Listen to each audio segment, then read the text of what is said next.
Hi there, this is Dr. Ryan from Family Pet Vet Centers, and today Dina is going to be asking some questions about declawing in cats. All right, Dr. Ryan, so what is the process of declawing a cat and how do you do it? So declawing a cat, medical terminology for that is onychectomy, but essentially it's a process, a surgical procedure where we amputate the last toe, the last bone in each toe. The last bone is where the nail originates from, so we're actually going in and removing that bone at the level of the joint. So essentially for a person, it's taking off the bone at the knuckle at the end of your finger. Is it painful for a cat to be declawed? And if so, how long is it painful for? So this is what we'd consider a more invasive procedure. For surgery, again, we're removing that bone, so there is going to be more discomfort involved with that than it would be for a minor soft tissue surgery.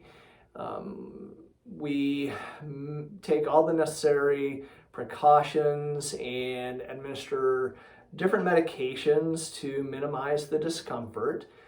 We do perform nerve blocks for the feet, typically at the level of the wrist, and that way the entire foot then is blocked and less sensitive. Now that's important because we're stopping that initial pain that's caused by those incisions. We're also pre-medicating with other pain medications before the procedure actually starts. And then we're also sending home pain medications for afterwards. Now, the discomfort from the surgery can last from a couple of days, sometimes longer, even upwards of a week. So we do send home enough post-operative medications for that. But routinely, looking at, in most cases, at least a couple of days. Okay, so they do stay overnight for the procedure then? Yeah, so most cats will stay at least one night, even 2 nights in some situations. A lot of it just depends on their comfort level the following day, and if they're still having any kind of minor bleeding from the incisions. Once there is no more bleeding and they seem comfortable, we can send them home. Okay, so overall, do you think declawing should be avoided? So declawing is typically done for behavioral reasons. The most common would be, scratching either family members or destructive scratching with furniture. So it's most important that we address the behavioral portion of this before we consider the actual surgical procedure, because there are ways we can intervene with medications, pheromones, even prescription diets, and environmental enrichment that can improve a cat's behavioral situation. So if we can actually remedy those issues without surgery, that's always the best option. Why does my cat feel the need to scratch scratching posts or furniture? For cats, scratching is a very normal behavior. One of the main reasons that they scratch is actually to maintain their claws. So that gets rid of the outer layer and helps them keep them sharp and healthy. Also, it's a marking behavior too, kind of like when they rub their face on objects and people. Those are both very normal behaviors for cats. It lets them stretch out, and also just seems to be enjoyable for cats too. What can be done to prevent my cat clawing all over my furniture? Well, the first step is to provide them with something they can scratch. So a scratching post, some cats prefer more vertical ones, others more horizontal, others a combination. Just try it in different materials, different types to see what your cat likes. Also, I know with my cats I use nail trims quite a bit, so every couple weeks I make sure to keep those nails nice and short so that they aren't able to cause damage. You can also use something like nail caps as well to help prevent the scratching. Am I able to put nail caps on myself? How long do they normally stay on? So yes, you can put them on at home. Essentially, you just do a nail trim and then you place the nail caps over top. Depending on your cat, it can last anywhere from a couple weeks to about a month or so, depending on their scratching behavior. How will my cat feel after getting declawed? Well, with any surgery, there's always some pain associated with it. We do pretty aggressive pain management here to make your cat as comfortable as possible. But it will definitely, there's a recovery time as with any surgery. Is there any possibility of personality changes after my cat becomes declawed? Yes, there is. There's kind of a few studies out there. One does suggest that maybe cats do scratch more or have more aggressive behaviors after declawing.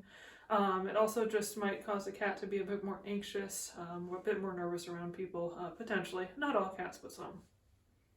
What are the possible long-term consequences? So long-term consequences, as with any surgery, there's potential for some infection in those operation sites. Sometimes the nail doesn't get completely removed, so then you could potentially need to do a revision surgery. Also just chronic pain. With cats, especially if they're overweight or later in life, arthritis is very common for them as well. We can do some pain management for it, but there are just some joint changes because they have to walk a little bit further back on their feet instead of on their toes like they're used to. So what is the optimum age to declaw a cat, and at what age should we stop declawing a cat? So for most cats, if we're having issues, it's already at a younger age. So the most common time that we do the surgery is going to often be less than 6 months of age. Often it's performed if they're getting their neuter procedure done, so we can perform those at the same time. Generally, it's best to perform the declaw procedure when they're younger, again at that age, because as they get older, again the surgery becomes a little bit more involved because the bones have developed further.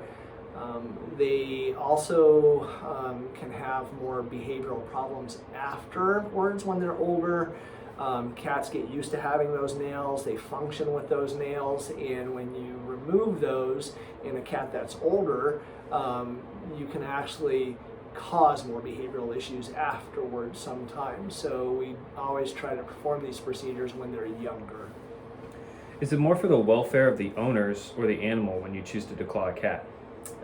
Yes, so again, as I alluded to earlier, decline procedures are typically done for behavioral issues, and so from an owner standpoint, it's a problem. They're tearing up furniture, they're scratching the owner, scratching children. We can see aggression issues. So again, it's usually a problem for the pet owner, not so much for the cat, because again, that kind of behavior for the cat is often normal. They want to scratch, they're marking their territory, so for most cats that can be normal, although it can be excessive, which then becomes a problem at home.